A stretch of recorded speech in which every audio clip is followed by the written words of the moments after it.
one of these days, this microphone is going to work when I first started up. Until that time, good evening, everybody. My name is Ike Sky. This is SimRacingOnline, and I'm going to give you some lovely, lovely audio from the track as well. There we go. So, the season finale. 5 races building up to this moment. A championship hinges on this one round here at Suzuka Raceway in Japan. Leading the way in the championship, coming into this final round by a mere 3 points, is Tim Muttram of Great Britain, followed up by the pair of Italians in the Virtual Drivers Alliance of Gavino Pintus and Matteo Santini.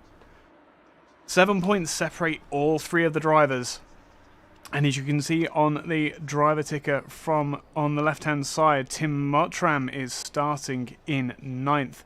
Where on earth is Pintus? Pintus 11th, and Santini, where's Santini gone? Santini's 10th, so our championship leaders all starting at the lower half of the top 10. Your grid as will be rolling away will be Londes in the number 1 car leading away from pole position. Norman Bruce in 2nd. Rob Milliken will be starting 3rd. Simone Miazza will be starting in 4th. Lorenzo Galuzzi in 5th. 6th will be Andy Williams. Mark Jones will be pulling away in 7th. 8th will be Janne Vartinen. 9th, 10th and 11th are our championship leaders. Santini's coming up as out as well, which is bad. That's really, really bad. Oh dear. Pintus in 11th, Brucock 12th, Johnson in 13th, 73 of Wenham is coming up as out in 14th as well. 15th will be Geimer, Talviti will start 16th, 17th will be Arto Kullberg, and Ollie Basin will be bringing up the rear in 18th position. It's been an absolute joy bringing these Porsches to you, and as if you need any more reason to be watching these drivers. Championship leaders in 9th, 10th and 11th will absolutely give you everything you need to know. A very, very, very messy lineup for the grid. Somebody is not communicating correctly, but we wait for the green segment at the top of the screen to turn for us. This 30-minute race to start. Andy Williams really out all on his own for some reason. I don't know what's going on with that.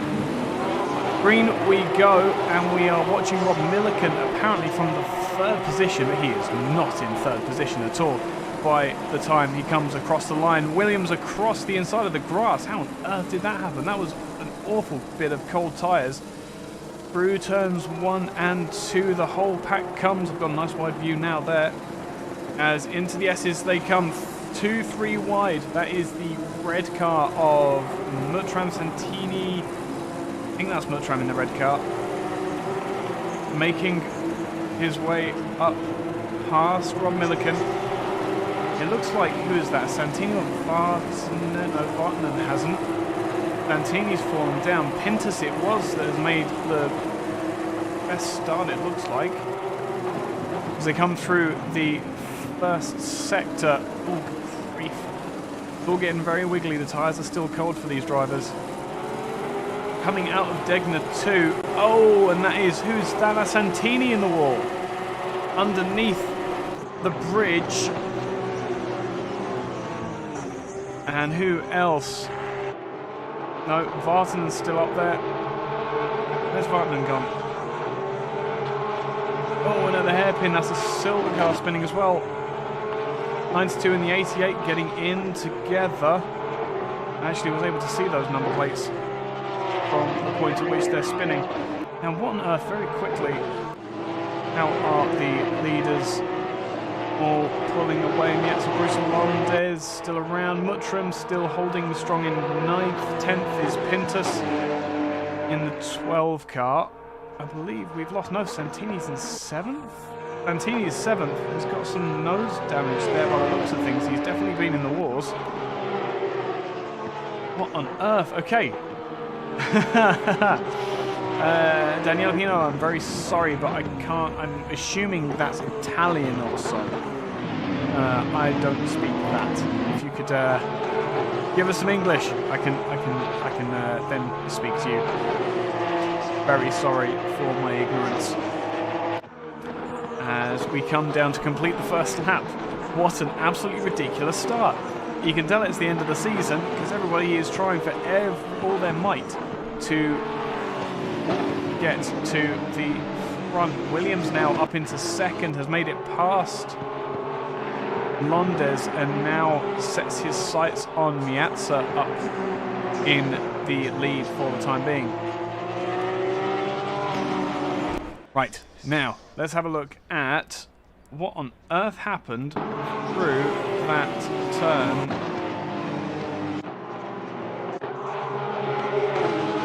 Here. Now who was it? That is the 83 car of Santini. Hits the wall, the 56 Milliken goes through, that's the 74 as well of Ollie Bateson. Just all coming together.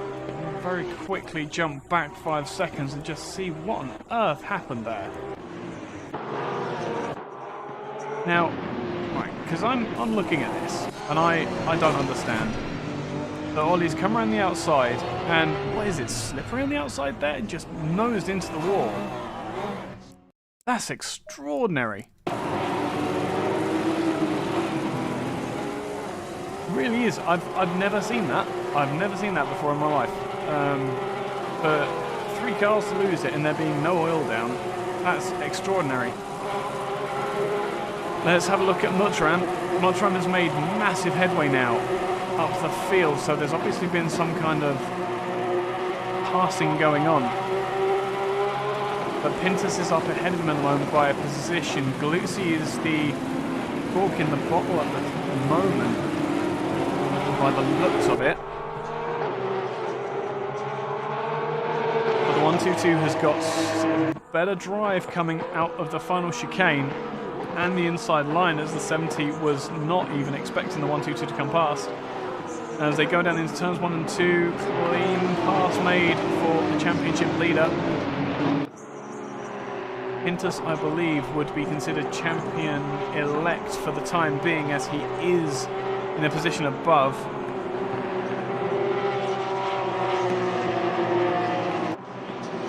But it's not over till it's over. We've already had 5 minutes of this race, and my goodness, I don't know what to make of it at the moment. We have... wait for the splits to come through. The front of the field is starting to spread out slightly. Pintus is making headway up towards the head of the field. Mudram has got a 3-second deficit to make up to Gavino Pintus in the number 12 car. This is your championship fight in 5th and 6th position. Remember, these drivers started 9th and 10th on the grid. So, a massive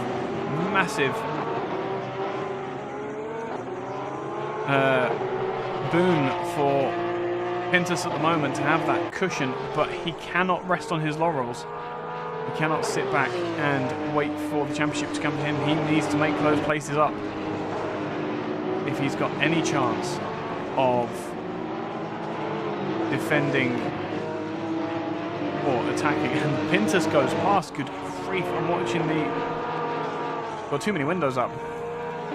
Coming out of Spoon Corner, it looks like the 12 just had massive amounts of drive as the nose dips. That very soft suspension on the front with the engine beam hanging way out behind the rear axle on these Porsche Cup cars.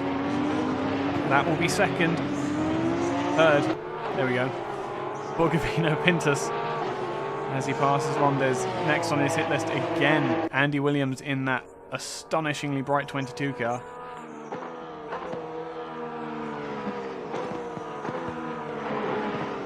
Mutram, meanwhile, making progress towards this pack, but not quite as quick as I think that he would want to be. Don't know which of these two have more wins. Let me have, they are tied on wins as well. Both have the same poles, but Mutram has more podiums, so if, in the event that they end up tied coming out of this, there is every possibility that Mutram will win on not wins. It depends. If Pintus can get to the front, then he'll win on win. He'll win the championship on wins. But Mutram has more podiums, and that's what counts here.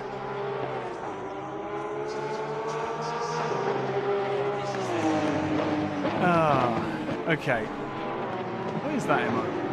Oh, drink. Alright, yeah. I've got a cup of tea. I'm good. Okay, now the 12 cut has made his progress up to the 22 cut with a dramatic turn of speed. Gavino is not one to lose the championship, lying down, and a wiggle from the 22 car. Let's jump on board with the 12 car very quickly and up the inside. Good grief, he made it look easy from the GT3 champion of the sprint races.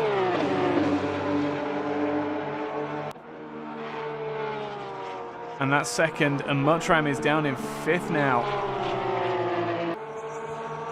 So the championship slipping away from the Brits' hands. Oh, Pintus is on a mission. If he's not, he's going to take the championship. He's going to take the championship the only way he knows how. If you win, you've done everything you possibly can. And that's how we like racing. Half a second to get my windows properly sorted so I can actually see what you guys are saying in chat. And I can see... There we go, what everything else is doing as well. Because hilariously, it's quite important to have your track map and your streaming setup up and running. Okie dokie, Pintus now made his way back up to the #1 car of Londes. Meanwhile, I really wish that we had more time to be able to focus on these battles as the faster drivers try and push their way through the slower end of the top 10 in this reverse grid race. But we have to focus on that lead battle. Keep your eye on those driver tickers in the top left. Pintus, 3.5 seconds is the deficit to Miazza, currently in the lead, and that's a fair point as well. Where is Miazza? Because he's had a massive turn of speed in recent races. He is currently in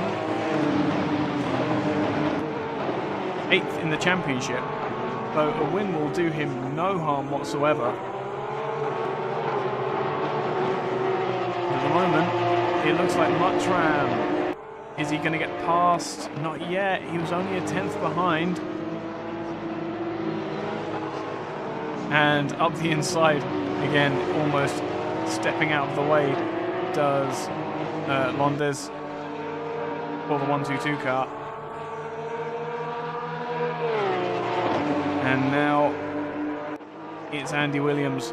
How much of a fight will Andy put up to his fellow countryman?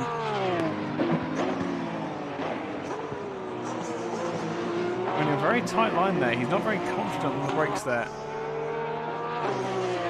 Championship elect has a teammate in front of him, so this is going to be a very, very interesting turn of events. You can see that gap. Mutram can still see his championship contender in front.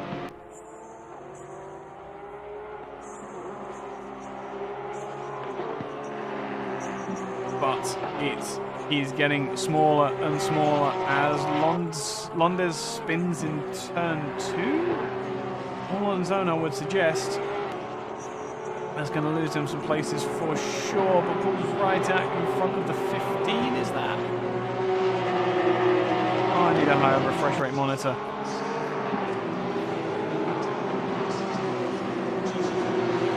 Yeah, I was right. So that is Johnson up behind the #1 car now. I really need a higher refresh rate monitor for this kind of thing. Johnson pulls right to the inside. Not sure if Londes is defending or just trying to hold on to that 1 car.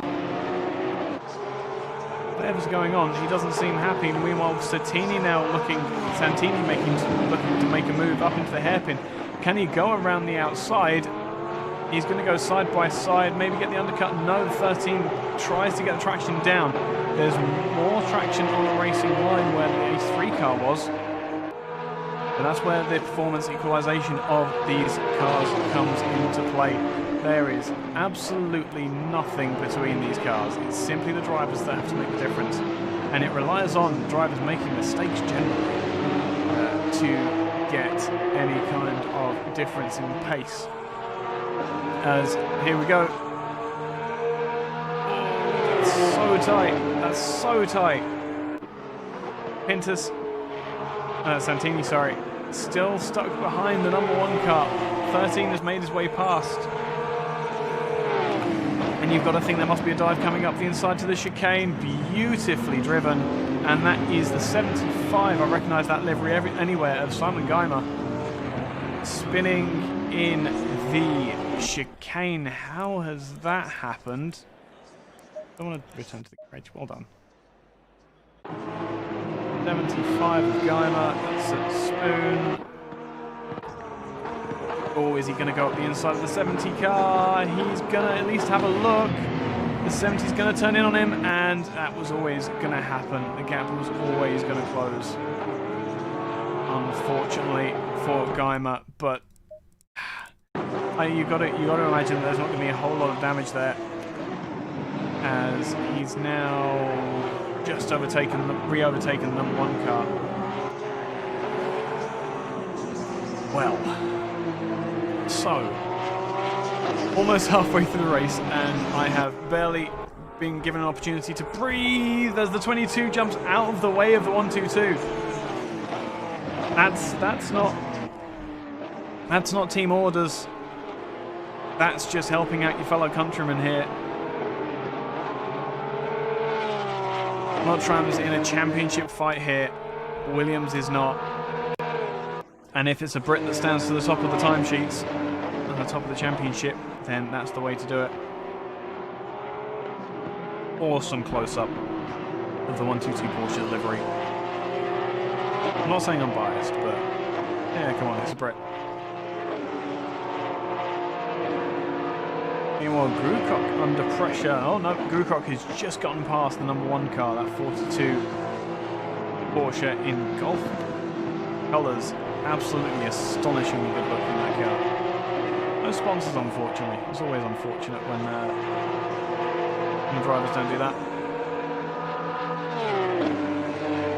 Very, very quick pass there. Santini, meanwhile, still stuck behind Johnson. Not for long, though, as Johnson overshoots it through the chicane.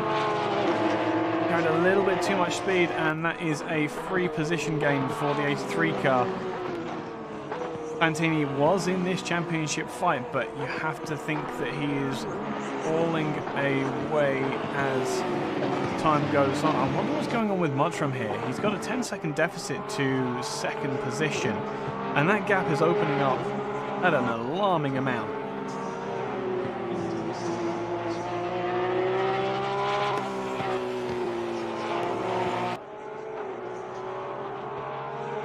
Looking down the rest of the field, Santini has, by the looks of it, secured his lead past Mark Johnson. And that seems to be, no, I tell you what we're seeing now is Miazza and Pintus, teammates in the Virtual Drivers Alliance team, as you saw in the bottom right hand side of the screen there. This should be an easy pass. I can't imagine Miazza's going to block his teammate in any way, shape or form, which will absolutely give the points lead comprehensively to Gavino Pintus. You have to think they've stacked the deck quite comprehensively in Virtual Drivers Alliance favour. You never know, we might get a race out of this yet though. There's definitely a lot more sorted chassis underneath Gavino than Simone. They come out of the final chicane, down onto the start-finish straight. There's a horrible bump as you go over that pit entrance, which always used to catch the GT3 cars out, and these Porsche Carrera Cup cars are even more vicious and wild. Oh, who's spinaled that I've missed? Or I've even missed it. We've just had many spinalers.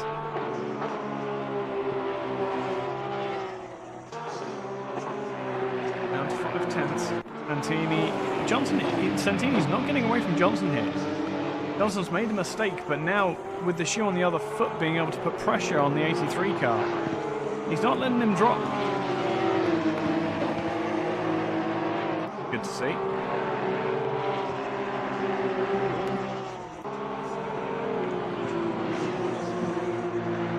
The rest of the gaps seem fairly stable at the moment, unfortunately. I say unfortunately, it's the first time in any of these races I've been able to breathe after the first 20 minutes of racing. Absolutely ridiculous. Miazza and Pintus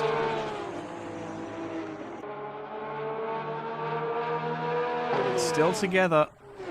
Miazza's not jumping out of the way for his teammate. And I'm not going to say that he's blocking. That would be unfair. But he's sticking to his line. Get over the rear spoiler. 12 car up in the slipstream. Not enough to make the difference on this relatively short straight up into 130R. But Miazza's running out wide, using all the road and a little bit more over to the middle of. I think this is a genuine race for position here. They may be teammates and they may well be driving slightly more cleanly than you would expect from perhaps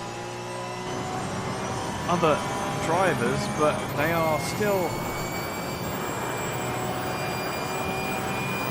I don't use this view enough. I'm really done. Look at that. Awesome view, and we get the rear view camera as well. Just gets right up underneath Miazza there. Teammates together. Going through the S's though, there's going to be no way through there unless the 84 makes a mistake. Where there is a way through is the 83 and the 70 battling. That's quite a few moves there, Galuzzi. Coming down into turn 1. Blocking perhaps, although I'd need to get a better view of that. Not willing to cast any aspersions whatsoever at the moment. Coming through the S's, Santini will be hungry for that sixth position that Galuzzi currently holds.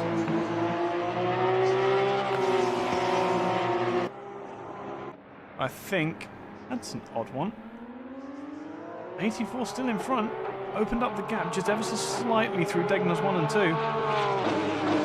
Now is that Pintus just sitting back and settling down and maybe accepting that he doesn't need to take the positions yet? They've got 10 minutes to make this happen. Whether it's done on merit or by team orders, Pintus needs that win. Oh, as the 70 car gets sideways coming out of the hairpin. Coming up towards 130R again, and the 12 car is getting all up in the wing mirrors of Miazza. A confident line around the outside though. And try as he might, the 12 car may be able to go quicker in clear air, but you have to get around the car that you're chasing. It's always the problem with these Cup cars and these relatively spec series, we say. The cars have such similar performance that even the toes down that start-finish straight for Suzuka doesn't give the 12 car enough of a advantage over the sister car. Coming up through the S's again.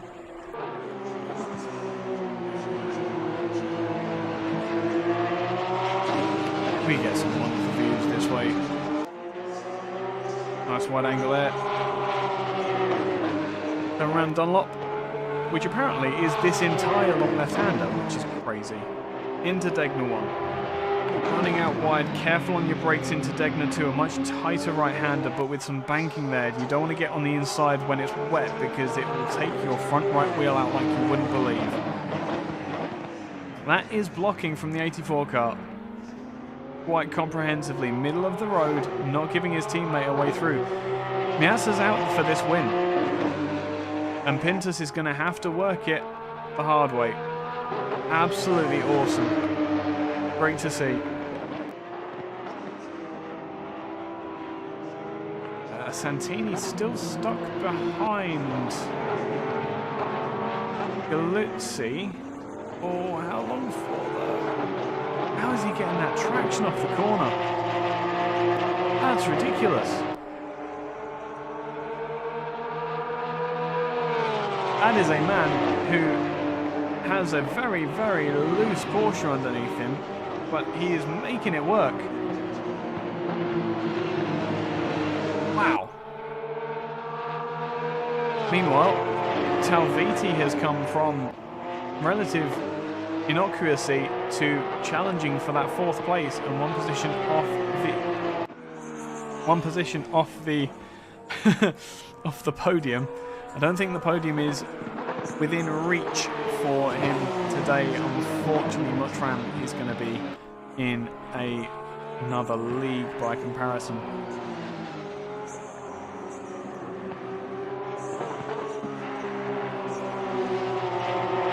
What do we say about this?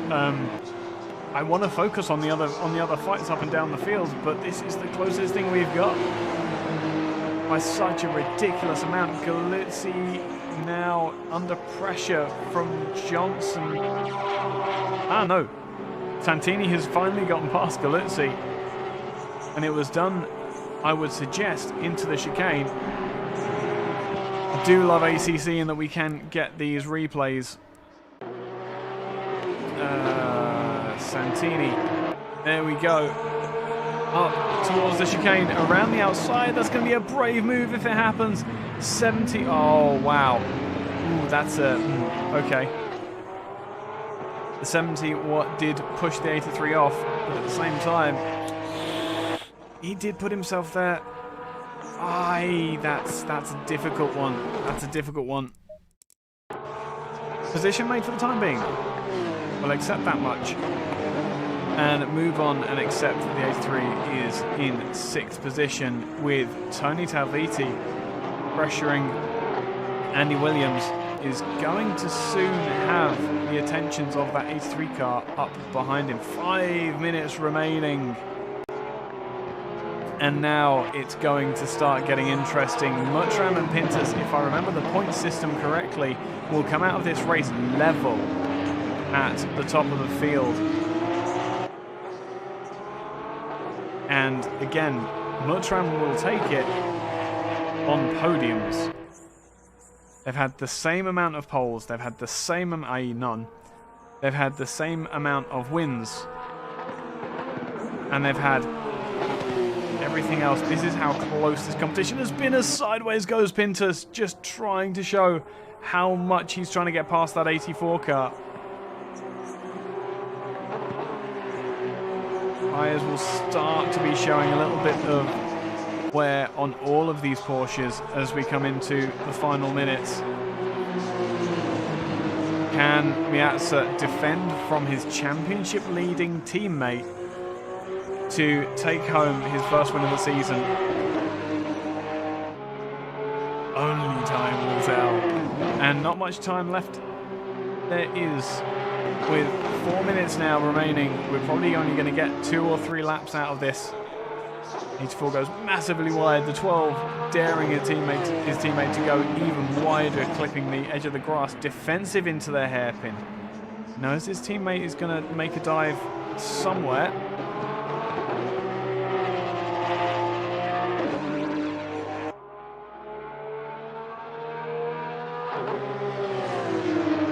Now up towards Spoon Curve, the 12 has a look up the inside, but is nowhere near close enough yet. There's not enough of a braking zone there, really. The 84 is so confident in that line. I can't believe the Miazza is withstanding this pressure so much. Pulls to the inside, so there isn't a shorter route for the 12 car to go down. Still up underneath the wing is the number 12. And on the brakes into 130R again. let's very, very quickly take you on a guided tour of Suzuka. You know how I love to do these track guides, and now we get to do it from your leading car under pressure from his teammate. For the championship, you will be able to see the rearview mirror. So if there's anyone coming up the inside or around the outside, you will soon see. So a start across the finish line and then across the start line into turns 1 and 2, also known as the first corner, very imaginatively named, is fourth, down into third, maybe into second, depending on the car that you're going for. Double apex right-hander, a bit of slip, but there's nothing that Pintus can do. There's still a car there. Now into the S's, third, again maybe second, depending on your tyre wear. Hold it, hold it, hold it, hold it, hold it, accelerate and then brake down. Keep the car underneath you on this off-camber right-hander, and then back on the throttle. Change up, short shift if you have to keep the car underneath you, up into Dunlop. We go over a bridge, the camber of the road is flat, so drifting is always a possibility. Now into Degner 1. Run out as wide as you dare, don't go too wide while you're in the wet, and then braking into second gear for Degner 2. Underneath the bridge, we'll be revisiting that bridge later, through a fairly easy kink, and then in the middle of the road, you can see in the rearview mirror the teammates just pushing for the hairpin, and now up through 200R, the optional chicane. Not really used all that often, unfortunately. I'm sure it would make it very interesting break. And then down into Spoon Curve, another double apex left-hander this time. Down into, again, third gear, really taking the punishment. And Pintus runs wide behind us, trying to get the best drive that he possibly can. But Miazza's got that all under control as we come down to the back straight for the second to last time, I would imagine. And now an iconic corner, one all of the drivers love, 130R, down a gear into fourth. Back on the throttle, run as far wide out as you dare, and then brake as late as you can into the final chicane, using the first of 2 chicanes. Oh, as Miazza gets a massive oversteer moment coming off the chicane. We jump to the outside cameras as the 12 car is going to have a speed advantage coming down across the line. The 84 has made its move to the middle of the road and back. The 12 is up the inside, or is it? No! Astonishing defensive driving from Miazza here. Really, really well done as they come out of turn 1 and 2 for the last time up into the S's. He just needs to keep the 84R car underneath him for one more lap.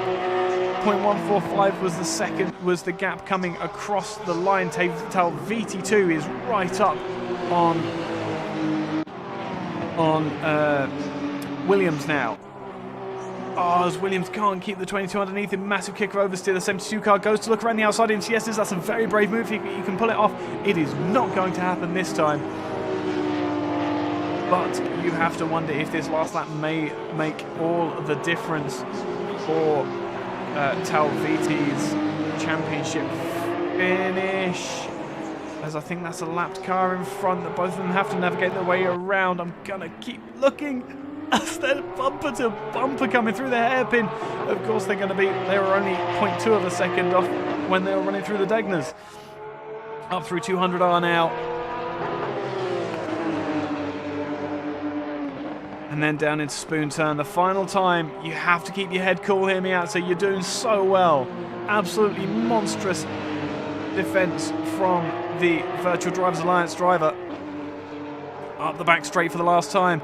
I wonder how this is going to feel for Gavino Pintus. It's very possible that there is a driver swap. There could be a car swap going on the last lap.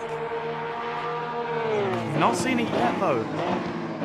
And Miazza really has just driven the wheels off of that Porsche. Just about gonna hold it together.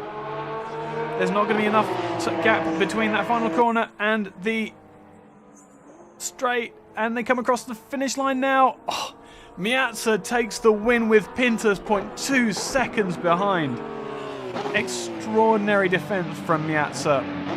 Held the lead from start to finish under monstrous pressure.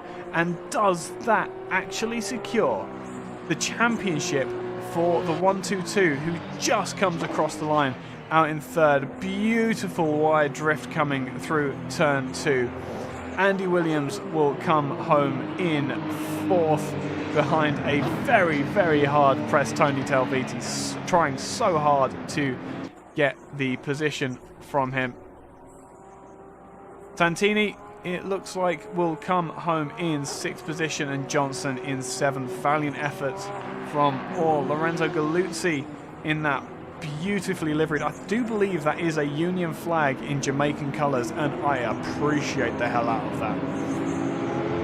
The 75 of Geimer will come home 9th. Vartanen gets a beautiful moment coming out of turn 2 in the 14 car, 10th across the line. Mark Jones parking up on the outside of turn 2 in the 88 will come home 11th. Ollie Bateson, a fantastic run to come home in 12th position. Now, Bill Grucock as well, having a relatively quiet race, but it looks like a lot of damage sustained between himself and Norman Bruce. Whether there was any cause or effect going on there, I don't know.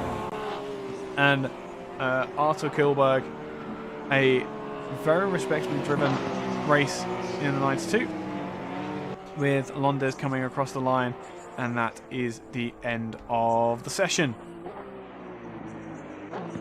Wow. Okay, there is a lot to unpack here. So Miazza has nothing in the championship as far as the opportunity to win, but he will take home, I believe, the 40 points that win affords him. Give me a second, because I'm trying to find the point system for these races. If Rob's out there, hang on.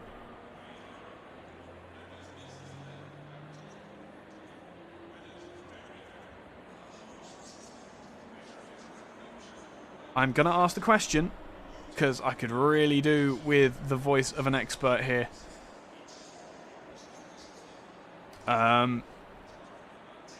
Give me 2 minutes. Just 2 minutes, come on.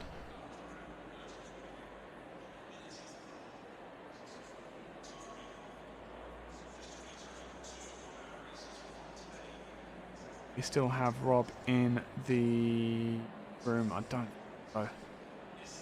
Oh, that's ridiculous. Yep, I don't think we have him in the room anymore. That's a shame. Big shame. But here we're gonna have some problems. 1 second. Because normally we have the point system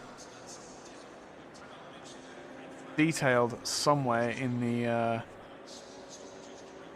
on the championship page, but I don't see it on this one, which is a shame. Unless I'm being blind, which is entirely possible. This is entirely possible. But I think it's something like a 3-point gap, which is exactly what Pintus needed to level the points with Tim Muttram.